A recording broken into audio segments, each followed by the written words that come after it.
victimes parmi les civils. D'accord. C'est bien ça. Oui. Reparlons un peu de l'Afrique et de la Russie quand tout cela sera terminé, quand vous arriverez à mettre de l'ordre dans le Sahel, en rapport avec justement les pays avec lesquels tous coopérer. Oui, dans le domaine économique maintenant, quelles sont les possibilités de coopération qui peuvent exister? On sait que la technologie a beaucoup avancé, que la Russie fait focus dans ce domaine-là avec la Chine et les pays arabes et les pays d'Asie. Est-ce que l'Afrique est dans le tempo? Vous savez, étant donné que moi j'ai une grande expérience africaine, l'Afrique, oui, donc je me souviens comment c'est passé à l'époque de l'URSS. Et l'URSS, il était très présent en Afrique, surtout dans les pays qui construisaient le socialisme à l'époque.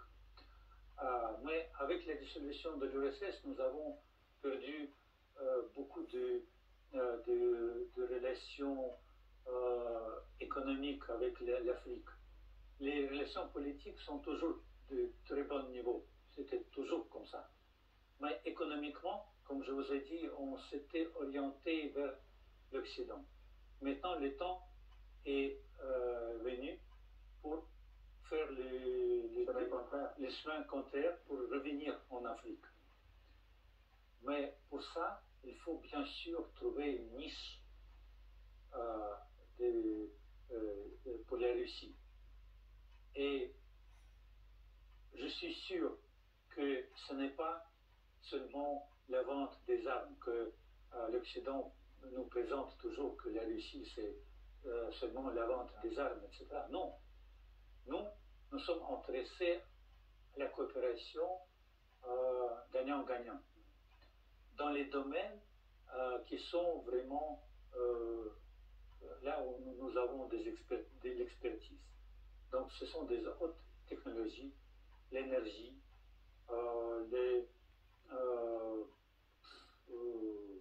le transport,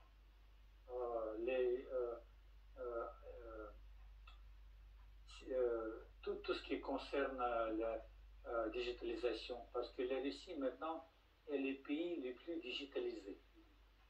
Nous pouvons apporter beaucoup avec notre expérience. Par exemple, comme exemple, Yango. C'est le système de taxi qui est très utilisé en Russie. Vraiment, je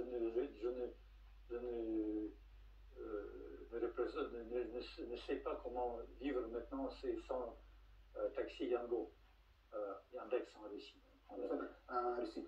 Ça, c'est l'Afrique. Et pour le cas du Sénégal, maintenant, nous en venons. C'est quoi le domaine de coopération entre le Sénégal et l'Afrique? Franchement dit, maintenant, on n'est pas très bien implanté au Sénégal. Mais notre commerce dépasse 800 milliards de francs CFA annuellement. Peut-être l'année passée, c'était un peu moins, mais 2020-2022, c'était 1,4 milliard de dollars de notre commerce.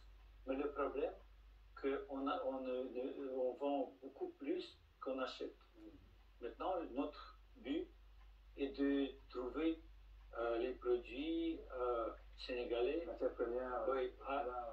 à exporter. Et en plus, ce sont des investissements. Ce que je prône pour faire venir les investissements russes au Sénégal, et il y a beaucoup d'intérêt. Mais je pense qu'il faut que ce soit toujours des sociétés mixtes. Il faut l'expertise sénégalaise avec le savoir-faire russe. Ouais. Et donc ça va être vraiment un résultat très positif, je suis sûr. Le Sénégal, c'est un pays que vous aimez beaucoup.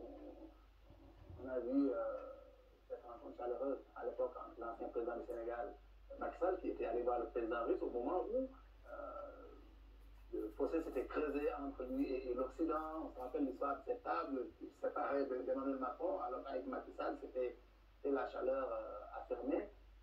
Tout ça, pensez que la Russie et le Sénégal vont faire d'excellentes choses dans le futur, avec maintenant toute cette nouvelle équipe gouvernementale qui vient même? Je suis sûr que notre avenir est vraiment très radieux parce que l'intérêt est réciproque. Et donc nous avons beaucoup de choses à faire ensemble. Et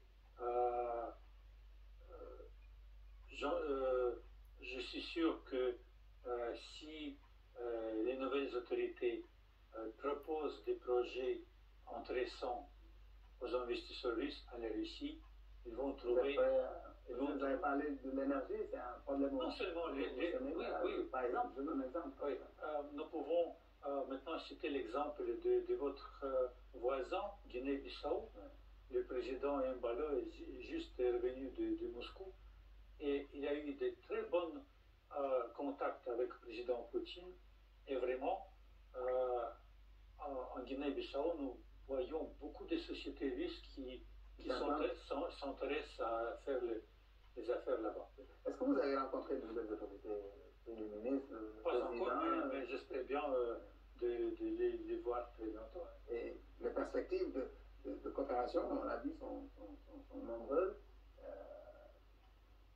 C'est un changement de régime vu de Russie.